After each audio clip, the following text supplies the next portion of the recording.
And I give the call to the honourable member for Fowler. Thank you, Mr Speaker. I ask leave of the House to move my amendments 1 to 3 as circulated in my name together. I give the call to the Attorney-General. Granted. I give the call to the member for Fowler. Thank you, Mr Speaker. And I'm sure I'm harping on constantly about multicultural Australia. You know, just get you to formally move amendments 1 to 3 in your name. Great. Thank you, Mr Speaker. Want me to say that? I thought. Yes, please. Okay. Sorry, Mr Speaker. I move the amendments 1 to 3 as circulated in my name together. Perfect. You may proceed. Thank you. As I said, I know I'm constantly harping on about Multicultural Australia.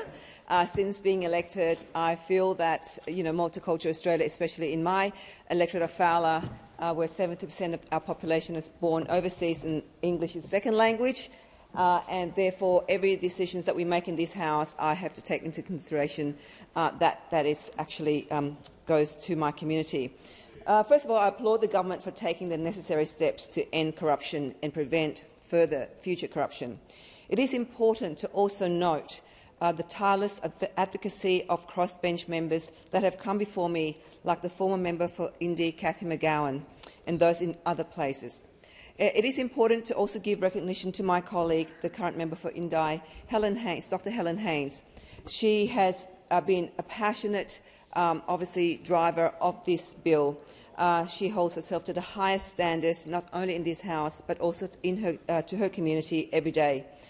She's a prime example of what it means to lead with integrity and transparency. The amendments I have risen to move will do the following: increase cooperation between individuals and the Commission of multicultural backgrounds, and assist those with language barriers to be fully understood and also to clearly communicate with the Commission. My amendment will ensure translation and interpreter services are available to Australians who require it.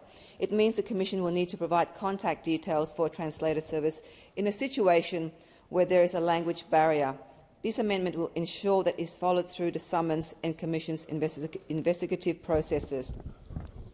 Amendment 2 to 3 will ensure the Commission to provide individuals with appropriate mental health resources and support through the Commission process.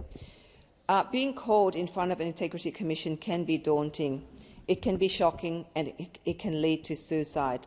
It has led to suicides. And I want to ensure that when this commission is established, that investigating corruption is not at the cost of life, especially a life of whom was not corrupt or may have never been found corrupt. I thank the government for making a note in the explanatory memorandum and for suggesting it will make sure the Commission consider these important points in my amendments, but frankly I don't think that's enough. I understand the government believes that all Commonwealth agencies should act with the highest standard and provide the basic services like mental health support, but a suggestion is just that, a suggestion. It is not a mandate and is not safeguarding the well-being of Australians or any individual that will appear before the Commission. I have made my arguments for these amendments clear in my previous speech during the second reading phase of the bill, and I stand by those arguments. As somebody who speaks English is my second language, I learned it, I grew up here and I know what it's like when you get in front of any authority, how daunting it can be, even for myself at times. So I thanked the opposition for their support and for those of the crossbench who will support and protect Australians, especially those of culturally and linguistically diverse backgrounds, and in fact all communities across Australia. Thank you.